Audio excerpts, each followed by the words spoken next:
നമസ്കാരം, കൊട്ടാരക്കര മീഡിയയിലേക്ക് സ്വാഗതം. കോട്ടയം ഏറ്റുമാനൂരിൽ ആത്മഹത്യ ചെയ്ത അഭിഭാഷക ജിസ്മോളുടെയും മക്കളായ നേഹ, നോറ എന്നിവരുടെയും മൃതദേഹങ്ങൾ ഇന്ന് സംസ്കരിക്കും. ജിസ്മോളുടെ നാടായ പാലാ പടിഞ്ഞാറ്റിങ്കര പൂവത്തുങ്കലിൽ ചെറുകര സെന്റ് മേരീസ് പള്ളി സെമിത്തേരിയിൽ വൈകുന്നേരം 3:30-ക്കാണ് സംസ്കാരം. മൃതദേഹങ്ങൾ രാവിലെ 9 മണിക്ക് ജിസ്മോളുടെ ഭർത്താവ് ജിമ്മിയുടെ ഇടവകയായ നീറിക്കാട് ലൂർദ് മാതാ പള്ളി ഹാളിൽ എത്തിക്കും. തുടർന്ന് 1.5 മണിക്കൂർ പൊതുദർശനമുണ്ടാകും. ജിമ്മിയുടെ വീട്ടിലേക്ക് മൃതദേഹങ്ങൾ കൊണ്ടുപോകില്ലെന്നാണ് വിവരം. ഭർത്താവിന്റെ വീട്ടിൽ നേരിട്ട മാനസിക പീഡനത്തെ തുടർന്നാണ് ജിസ്മോൾ മക്കളെ കൊലപ്പെടുത്തി ആത്മഹത്യ ചെയ്തത്.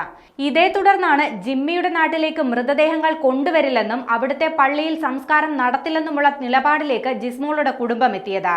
എന്നാൽ ജ്ഞാനായ സഭ നിയമപ്രകാരം ഭർത്താവിന്റെ ഇടവകയിൽ തന്നെ സംസ്കാരം നടത്തണം. സഭാതലത്തിൽ 2 ദിവസം നീണ്ട ചർച്ചയ്ക്കൊടുവിലാണ് നീറിക്കാട് 1.5 മണിക്കൂർ പൊതുദർശനം നടത്താൻ ധാരണയായത്.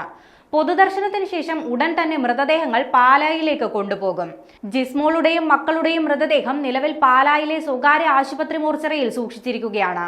നിറത്തിന്റെയും സാമ്പത്തിക സ്ഥിതിയുടെയും പേരിൽ ഭർത്താവിന്റെ വീട്ടിൽ ജിസ്മോൾ കടുത്ത പീഡനം നേരിട്ടിരുന്നുവെന്ന് സഹോദരൻ കഴിഞ്ഞ ദിവസം മാധ്യമങ്ങളോട് പറഞ്ഞു.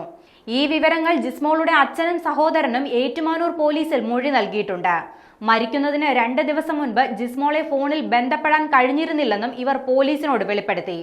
ഭർത്താവ് ജിമ്മി ജിസ്മോളുടെ ഫോൺ വാങ്ങിവെച്ചിരുന്നതായാണ് കുടുംബം സംശയിക്കുന്നത്. പലതവണ ജിസ്മോളെ ഭർത്തൃവീട്ടിൽ നിന്നും കൂട്ടിക്കൊണ്ടുവരാൻ ശ്രമിച്ചിരുന്നുവെന്നും സഹോദരൻ പറഞ്ഞു. വീട്ടിൽ വെച്ച് കൈഞ്ഞരമ്പ് മുറിച്ച് കുട്ടികൾക്ക് വിഷം നൽകിയ ശേഷം ജിസ്മോൾ മക്കളെയും കൊണ്ട് പുഴയിൽ ചാടി ആത്മഹത്യ ചെയ്യുകയായിരുന്നു.